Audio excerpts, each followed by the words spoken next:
Assalamualaikum warahmatullahi wabarakatuh.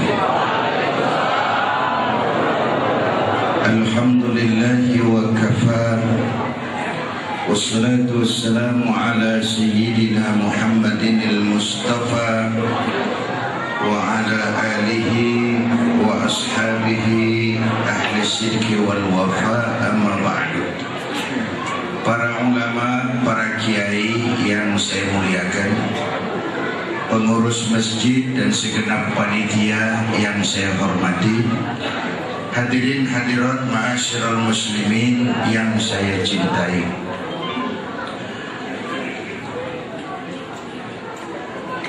Mengapa Rasulullah dijadikan contoh oleh Allah, dan apa yang mau kita contoh dalam konteks kekinian?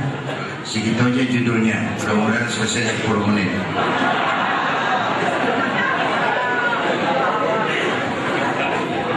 Mengapa Nabi Muhammad dijadikan contoh oleh Allah? Alasan pertama, kalau ayam disuruh nyontoh kambing, tuh yang nyuruh nyontoh kagak punya pikiran. Ayam mah nyontohnya ayam, kambing nyontohnya kambing, orang nyontohnya. Itu sebabnya Rasulullah tuh orang, basyarun, bukan jin, bukan malaikat. Kalau malaikat mah susah nyontohnya, tidur kagak, makan kagak malaikat itu, ya sama duit budak. Malaikat sama perempuan kagak open, lah susah nyontohnya. Superman hebat, tapi nggak bisa dijadiin contoh. Superman bagaimana terbangnya? Lagian Superman pakai celana dalam di luar, bukan aja itu. Nabi kita ini manusia. Supaya apa beliau manusia? Supaya bisa dijadikan contoh. Basyarun la kal basyar, manusia tapi beda kualitasnya, beda bobotnya. Itu sebabnya beliau jadi contoh. Contoh, kita nih manusia nih, kita tidur nggak kita? Nabi kita manusia, beliau juga tidur. Cuman tidur Nabi, tidur mata doang, hatinya nggak pernah tidur. Kita tidurnya keblok, asal tidur total habis-habisan. Nabi mah tidur mata doang, hatinya nggak pernah tidur. Ini mana basyarun la kal basyari, manusia memang, tapi jangan samain, kualitas bibit bobotnya beda. Contoh lagi, kita ini manusia, kita keringetan. Nabi kita manusia, beliau juga keringetan. Keringat Nabi harum, wangi, bau minyak kasturi. Zaman belum ada parfum. Keringat kita, udah rasain aja masing-masing dah. Jangan pakai dikubet. Basyarun la kal basyari, manusia memang, tapi jangan samain. Atau lagi biar mantap, kita manusia nih beludak. Nabi kita manusia, beliau juga beludak. Ludah Nabi obat, ludah Nabi obat. Satu contoh, waktu berangkat hijrah ke Madinah kan beliau bersama Sayyidina Abu Bakar. Sampai di Gua Thur, Sayyidina Abu Bakar bilang, saya turun duluan ya Rasul. Kenapa? Bersihin goa, takut ada binatang berbisa. Silakan. Turun Sayyidina Abu Bakar, bersihin goa. Benar, tangannya digigit kalajengking. Sakit, ngebet, bengkak. Kalajengking Arab. Emang di Arab kejadiannya. Silahkan dengerin aja, kenapa sih? Diam-diam. Sakit, ngebet, bengkak, ditahan aja. Udah aman ya baginda Nabi, silahkan turun. Lama-lama berduaan di gua, kelihatan Sayyidina Abu Bakar pucat mukanya. Nabi tanya, "Ma balu kayak Abu Bakar, kenapa ya?" "Gak apa-apa ya." "Kamu berat meninggalkan Mekah?" "Enggak." "Malas hijrah ke Madinah?" "Enggak ya Rasul." "Takut diubur-ubur Quraisy?" Orang kata enggak.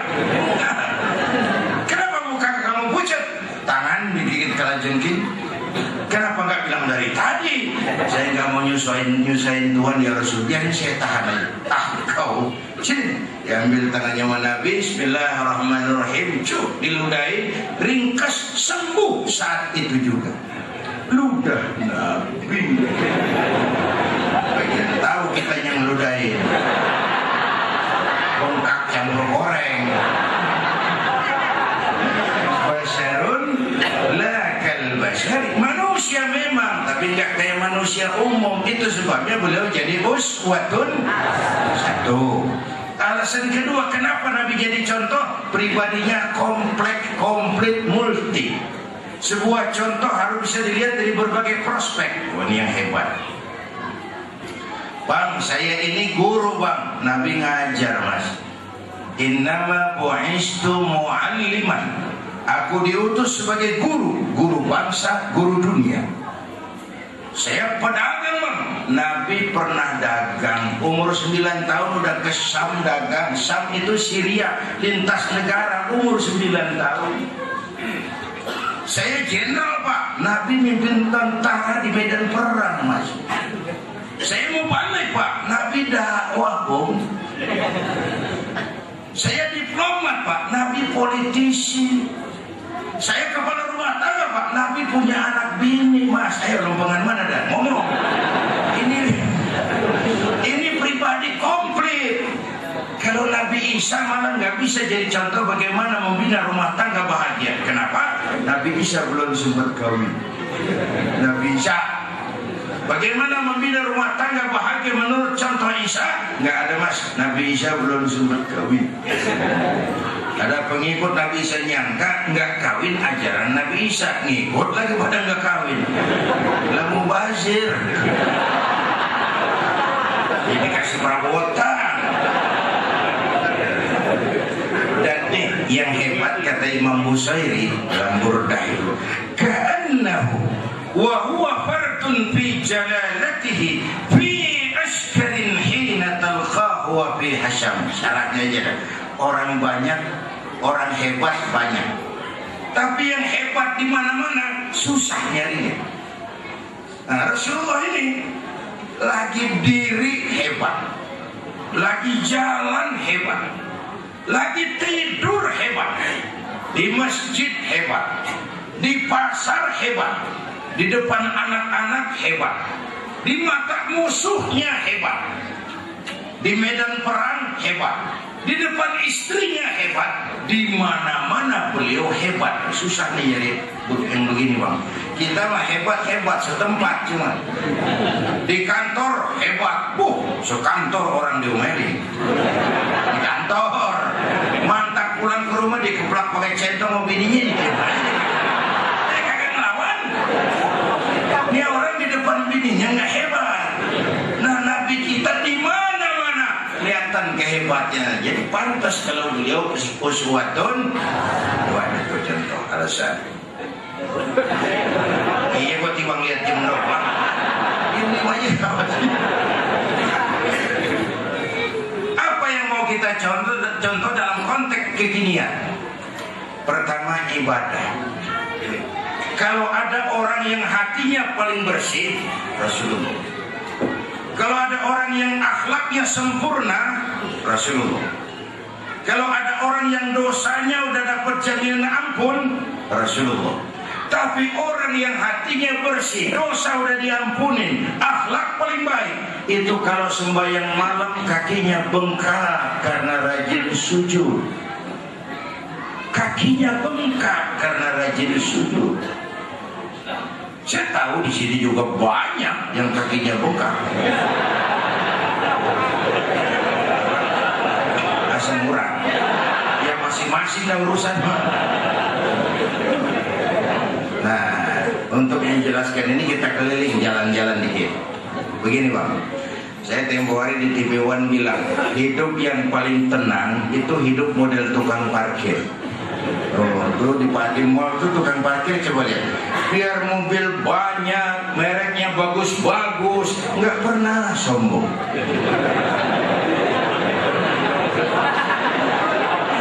Ntar dulu gua belum rapi ngomong. Gue juga tahu mobil orang. Tukang parkir biar sombong. Nanti mobil pergi satu demi satu, habis sama sekali, dia nggak sedih. Tenang aja dia. Mobil banyak nggak sombong, mobil habis nggak sedih. Ini urusan nyengir tapi mikir.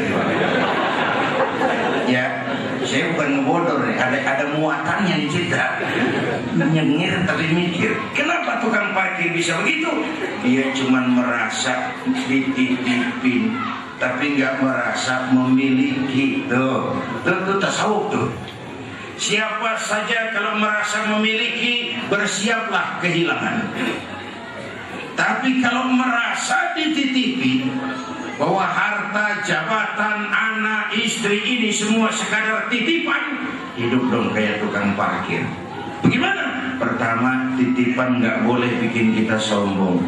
Dititipin doang, sombong, lah kagak pantas amat. Ya.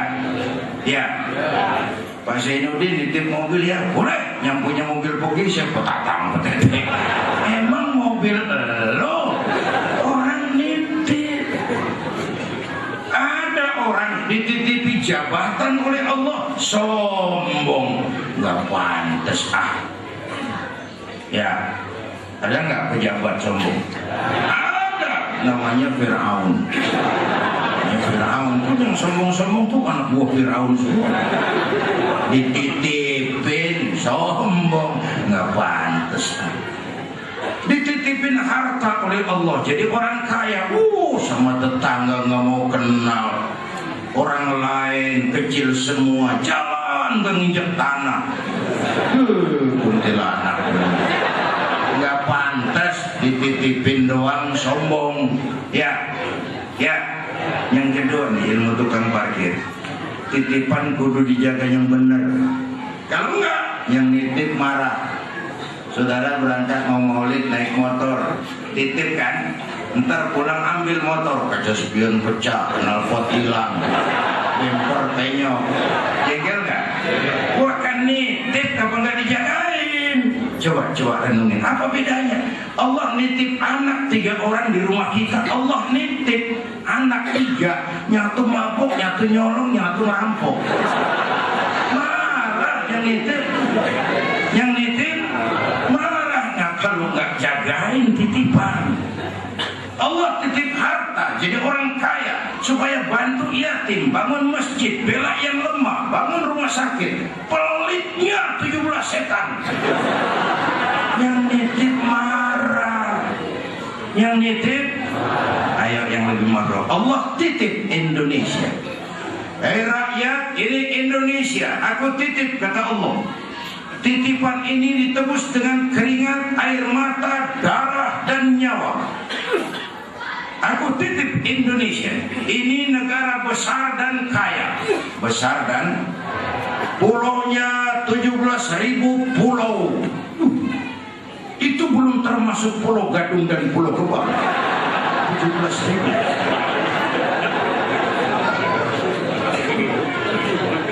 Dan kaya, buminya subur. Di atas perut buminya segala tanaman hidup. Di bawah buminya, perut buminya ada gas, minyak, batu bara. Ini negara besar dan kaya, ditebus dengan keringat, air mata, darah, dan nyawa para pahlawan. Aku titip, kata Allah, kekayaan negeri ini dikuasai oleh negara, tapi harus digunakan bagi sebesar-besar kemakmuran rakyat. Itu amanat rakyat, artinya amanat yang nitip. Suara rakyat kan suara Tuhan. Kekayaan negeri ini harus digunakan bagi sebesar-besar kemakmuran rakyat. Disalahgunakan, dikorupsi. Yang nitip, kalau yang nitip marah, bang, dia suruh makhluknya yang lain negor. Siapa? Merapi. Itu kan makhluk. Angin, puting beliung, rumah pada rubuh. Angin makhluk. Hujan es, kebayuran hujan es, masya Allah. Tetangga saya udah pada nyiapin sirup.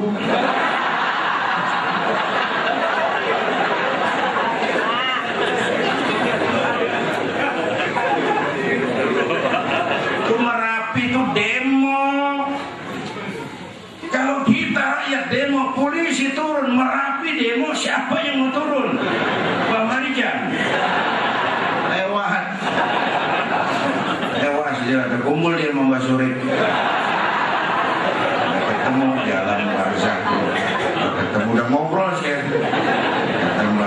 tenang Bapak Rijan, tak gendong, aman dia udah.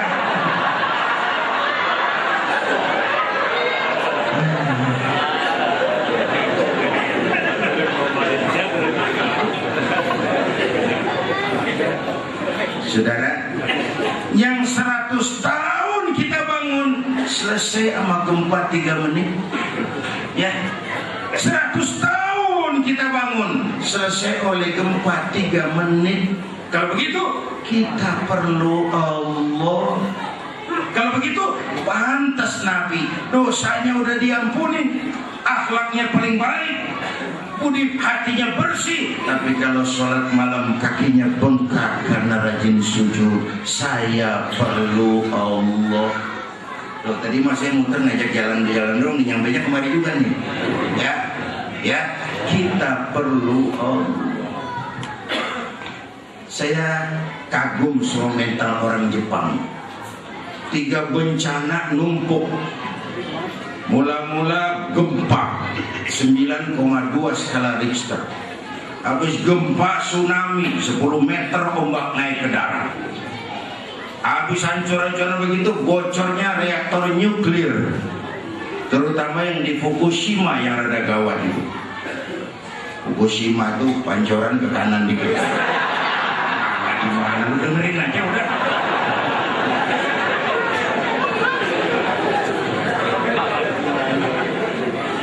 Itu Jepang mentalnya memang tahan banting. Tuh, kalau kita lihat TV itu beritanya nggak ada yang dedoakan, nggak ada penjara. Ya memang negara makmur, tapi maksudnya mentalnya tahan banting. Itu sikap mental kita. Makanya Nabi lahir ke dunia nggak sempat lihat bapak, umur 6 tahun ditinggal emak, umur 9 tahun bangun kambing, remajanya nggak cengeng, nggak dikolokin. Ditempat dengan kesulitan. Orang itu kalau biasa susah, ketemu susah, kan gak kaget. Ya, kayak kita di Betawi pun mah susah duduk angin. Susah mulu. Mestinya gak kaget. Saya santri, biasa makan kangkung. Datang ke rumah teman dikasih kangkung, makanan gua mah dikasih daging ayam dan nambah. Emang orang kalau biasa susah enak bang, nggak kagetan. Ya, saya santri biasa tidur di masjid, disuruh nginep di hotel, pulas ya. Tapi yang biasa tidur di hotel, suruh nginep di masjid, enjoy. Ini belajar mental dari orang Jepang tuh dahsyat. Bapak Ibu, malah saya bilang begini. Masyarakat Betawi itu kalau dia mau maju punya modal positif. Pertama, orang Betawi itu demokratis. Kenapa demokratis? Secara kultur orang Betawi nggak pernah punya raja. Jadi jilat, ngesor Betawi mah kagak dah, biar dia susah juga. Emang gengsinya gede. Nih, buka sejarah. Orang Sunda punya raja Siliwangi. Orang Makassar punya raja Bone. Orang Kalimantan punya raja Mula Warman. Orang Palembang punya raja Sri Wijaya. Betawi nggak pernah punya raja kecuali Raja Leno. Lain itu. Beda itu. Jadi orang Betawi itu demokratis. Nggak ada yang diumpetin, saja kedemen aja udah gitu Betawi. Ya, lah senjatanya golok lempeng banget. Yang tajam mana, yang pudul mana kelihatan. Nggak neko-neko. Yang kedua, orang Betawi itu akomodatif. Kita sadar Jakarta ibu kota milik rame-rame, maka Betawi bisa menerima siapa aja, bisa kerja sama yang mana aja. Cakep kan itu? Cakep. Coba yang jelek kudu diobatin kalau mau maju. Apa yang jelek? Pertama ambek. Betawi kalau ngambek, kayak mesin giling mogok. Mesin giling asal mogok sekampung dorong kagak bergerak. Kagak ngerti udah katanya juga. Kan susah mau maju kalau ambek doang gede. Ya biarin orang ngomong turu-turu ini mah. Yang kedua nih, penyakit kita nih Betawi nih, kurang punya mental bersaing bang. Berasa aman di kampung diri, orang udah pada kemana-mana, kita utak-utak di situ. Kayak kabus sumur. Kabus sumur dan enggak film lagi. Agak kemana-mana. Kabus sumur kepala doang gede. Pikiran kita begini sih, kalau orang mana-mana kagak di sini, dia malu pulang ke kampungnya. Gua pulang kemana gua? Gitu. Uplek. Orang punya mental bersaing. Padahal mestinya taruhlah di Jakarta ini hidup cuma dua pilihan, bertahan atau minggir. Minggir, mulai lagi dari nol lagi di pojokan. Bertahan harus mampu bersaing. Harus mampu bersaing. Paling tidak siapin anak-anak kita. Dulu tuh anak pertama saya titip mondok di Tebuireng. Tahun pertama dia pulang saya kontrol. Sini, apa hasilmu setahun di pesantren?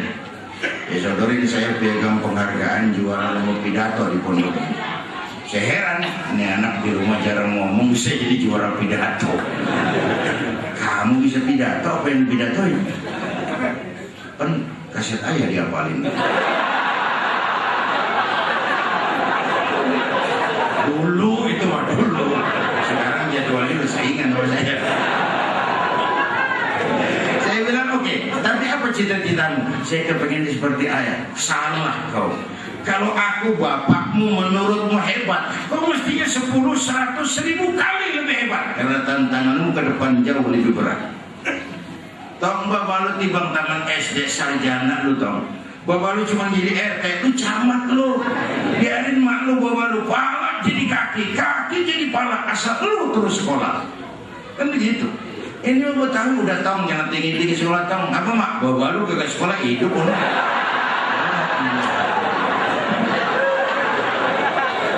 Mendingan makan singkong beneran daripada makan roti ngimpi.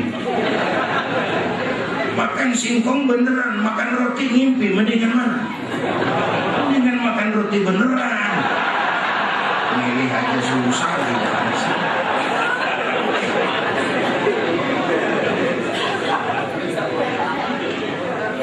Harus punya mental bersaing. Yang ketiga nih penyakit kita nih, toleransi sesamanya tipis, sesama Betawi. Yang pemilihan gubernur nih udah 3 Betawi yang mau maju. 3-3-nya temen saya udah ngomel. Betawi 3 yang maju, Jawa yang naik deh. Pecah suara, pecah. Saudara-saudara, toleransi sesamanya tipis. Asal mendingan jadi orang, takutnya ke Bon Pinang. Tahu Bon Pinang? Tinggi nggak? Segitu doang udah. Bon Pinang menang tinggi doang, ditaikin susah, dipakai ngadem kagak bisa, dimakan getir, orang tebang gua cokok.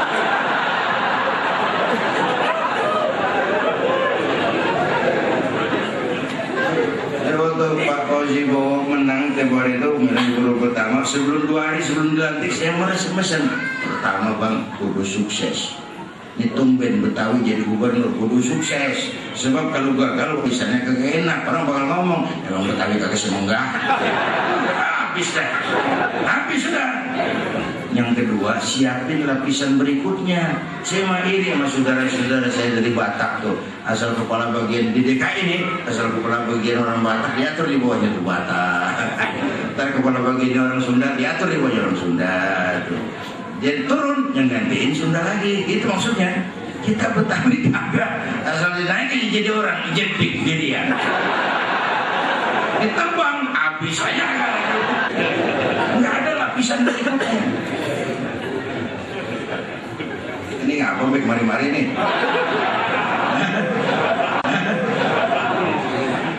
Apaan mulanya nih Bek mari-mari? Tahan banting, kan itu ya, mental orang Jepang. Tahan banting, siap susah. Jadi yang pertama saudara-saudara, untuk nyontoh ibadah ini kita perlu Allah. Nah, sekarang pertanyaan berikutnya, kita hamba Allah bukan? Iya. Kata siapa? Kata kita. Kalau kata kita namanya ngaku. ngaku itu boleh dan murah. Tapi diakuin apa enggak kita belum tahu.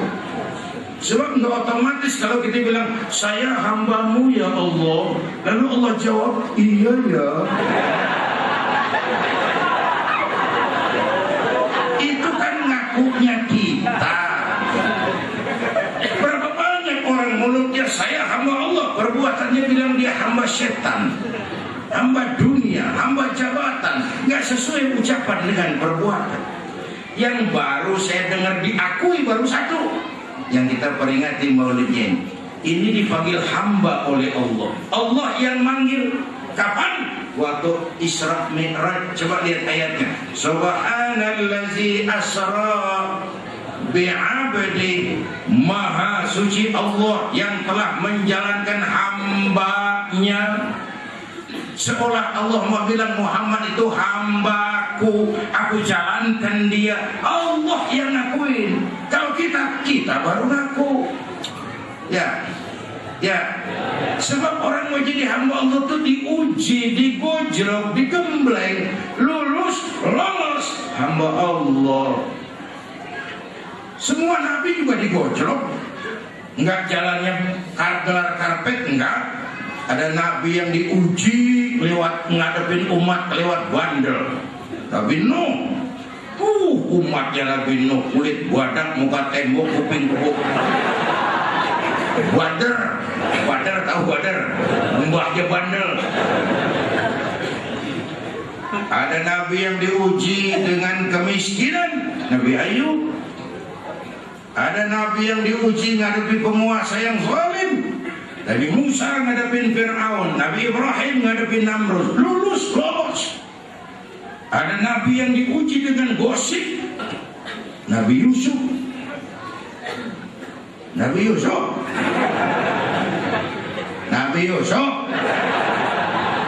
Pan Suleho pan nama Yusuf. Pan Yusuf pan kagak mauan. Pan Suleho kecewa. Dia undang infotainment. Nabi Yusuf.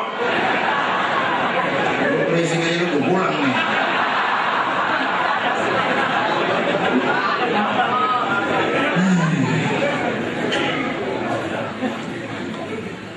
Bapak Ibu hadirin yang saya hormati, jadi dari poin ini kita perlu Allah. Apalagi sekarang ini kan zaman entertain, orang pada pinter bikin bungkusan. Sekarang kiai sama dukun tipis bedanya. Bener-bener ini ngomong kiai apa dukun saru dah. Pemburu hantu pakai sorban. Ntar kiai gue suruh pakai helm. Atribut aja udah kacau. Atribut enggak karu-karuan. Maka kita rakyat kudu cerdas. Emas pasti kuning. Ya. Apa semua yang kuning pasti emas? Nah, pintar dah. Dikali banyak banget.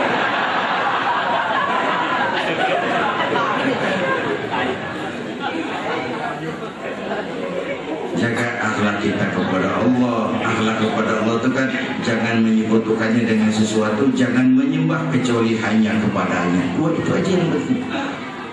Saya bersaksi tidak Tuhan selain Allah. Saya bersaksi Nabi Muhammad utusan Allah, Nabi terakhir. Tidak ada Nabi sesudah Nabi Muhammad. Harga mati titik. Disiplin. Ada yang ngaku jadi Nabi, wajib tidak percaya. Jenggotnya panjang Pak, masa bodoh. Mau sorbannya kayak Batman, gak ada urusan. Berapa banyak kita jadi korban Nabi palsu. Dan orang-orang HAM itu harus tahu, soal Ahmadiyah itu bukan soal kebebasan beragama, itu soal penodaan terhadap agama. Kalau kebebasan beragama, kita sangat menghargai kebebasan. Kita nggak ngamuk orang Kristen bilang Tuhan 3 Trinitas, Tuhan Anak, Tuhan Bapa, Ruhul Kudus. Silakan, lakum dinukum. Inilah yang namanya kebebasan beragama. Kita nggak ngomel orang Buddha bilang Tuhan ada 2. Tuhan besar namanya Mahayana, Tuhan kecil namanya Hinayana. Silakan. Mau Tuhan besar besar, Tuhan kecil, Tuhan tanggung. Ini urusannya lakum dinukum. Tapi kalau ada orang ngaku Islam, nah di sini dong urusan ini. Ngaku Islam, lalu percaya ada Nabi sesudah Nabi Muhammad, itu penodaan terhadap agama. Jelas? Jelas? Nah, jelas pulang lah. Nggak ada kebebasan tapi nginjek kaki orang tuh nggak ada. Saya bisa beli radio, saya setel di kamar saya sekenceng-kencengnya, terus saya ngomong radio gue, yang beli gue, pakai duit gue setel di kamar gue, nggak ada urusan sama orang lain, sekenceng-kencengnya kata saya. Nah tetangga saya kan boleh juga ngomong gitu. Kata tetangga saya, mata gue, yang ngantuk gue tidur di kamar gue, ngapa suara radio lu nyampe kemari? Nggak ada kebebasan bagi nginjek kaki orang. Dan yang saya heran, Indonesia kita ini pasar bagus bang, apa aja laku, coba lihat. Asal ada nabi baru, ada aja yang ngikut, saya heran banget itu. Ini pasar bagus Indonesia. Asal ada aliran aneh, ada aja yang ngikut. Pasar bagus. Coba berapa banyak udah, mulai dari Aman Muzaddiq ya Al-Qiyadah, ngaku jadi nabi, pelatih badminton, jadi nabi, dapat wahyunya di Bogor. Tumben banget tuh ada nabi dapat wahyu di Bogor. Yang dulu kalau nabi ke Bogor dapat tales.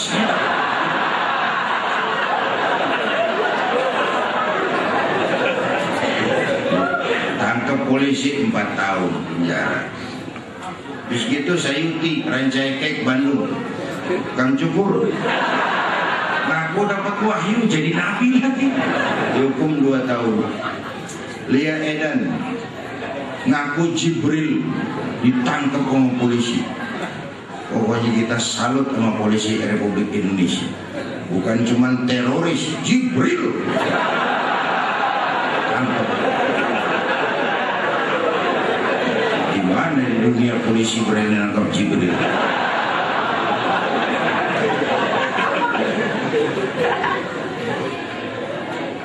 Terakhir yang lucu sedih, antara Cirebon Losari, batas Jawa Barat Jawa Tengah, menurut catatan Bakor Pakemnya Kementerian Agama Indonesia, muncul agama baru namanya agama Jasun, agama Jawa Sunda, Jasun.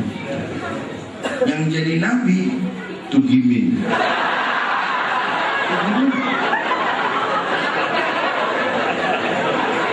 Saya bilang ini Pak jangan jadi nabi, jadi kiai juga kurang angker. Angker Bapak Kiai Tugimin.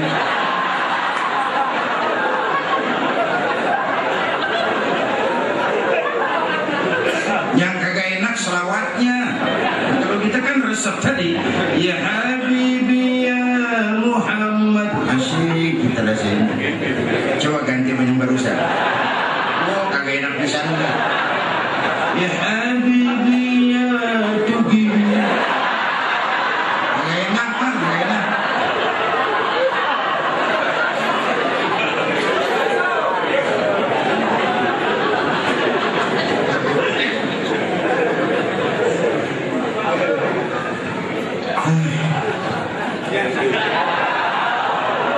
Sampai jam berapa? Jam 12. Jadi berarti